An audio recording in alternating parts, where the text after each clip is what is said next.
Lieutenant Colonel Ben Bowles, a former SR-71 pilot, passed away on June 1, 2019. His birthday was January 14, 1932. He collaborated closely with Kelly Johnson, one of the SR-71 Blackbird's 5 original designers, to create some high-altitude, high-Mach flight-related advancements. Ben was the first pilot to fly the SR-71 for more than 900 hours, while carrying out highly classified reconnaissance missions.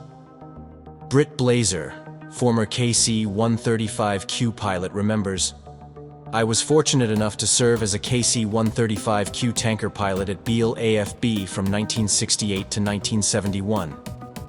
We alternated 12 weeks at Beale and 6 at Kadena AB, Okinawa.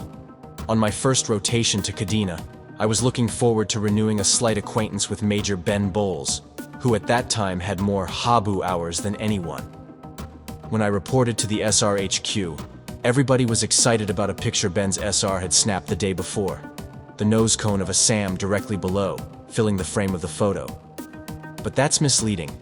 Since the camera could differentiate patio furniture on a deck, a SAM 40,000 feet below looks huge.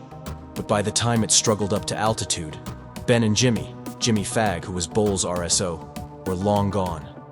Among other medals, he was awarded the Air Medal and 2 Distinguished Flying Crosses, one of which was for saving SR-71 number 960. As Blazer explains, a couple of months before the SAM photo shoot, Ben had even more fun. This was when the SR program was pretty new, and people were still learning things faster than they'd like. On a training mission back in the States, Ben was presented the Air Force Well Done Award when he saved an SR-71 that experienced an engine explosion above 60,000 feet and Mach 2.5 while accelerating to a higher airspeed and altitude. Bowles describes this particular adventure in an article that appeared on Britt Blazer's website, Escapable Logic.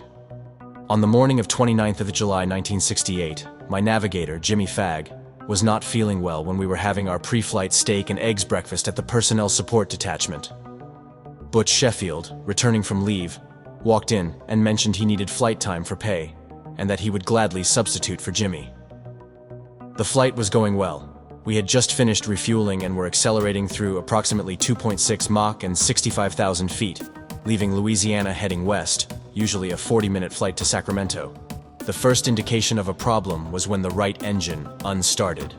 However, this was more serious than a routine inlet unstart. I heard a big bang and immediately had a big red light. I looked through the rear-facing periscope and saw a huge smoke trail, obviously not a contrail. Understand, when the inlet is unstarted, the aircraft is experiencing severe aerodynamic buffeting, making it difficult to read instruments until we slow to about Mach 2. The right engine is shut down. I ask Butch for the engine fire and the descent checklist. I declare emergency with the Air Traffic Control Center, descending and diverting to Carswell AFB. Then I tell Butch to be ready to bail out, who responds with, "Oh shit." Butch had punched out of an SR once before and was not anxious to repeat the experience. Butch says, "I wish I had my checklist." What Butch meant was that he had Jimmy Fagg's checklist, not his own. Every crew member marks up his checklist with useful margin notes, obviously of great personal value. As a stand-in, Butch was wishing he had his own annotated checklist rather than Jimmy's, captured on the aircraft's audio recorder. The roughness is now gone, and the machine is flying smoothly with normal control. I tell Butch that I would just as soon stay with her as long as we have good control. Butch concurs, although the checklist says that if firelight does not extinguish, bail out. The problem remains. Firelight is still on, flying on one engine. The smoke has diminished. But is it smoke? Fuel spray? We are dumping as much as possible before landing. Or contrail? I don't want to land with fire, and Butch concurs.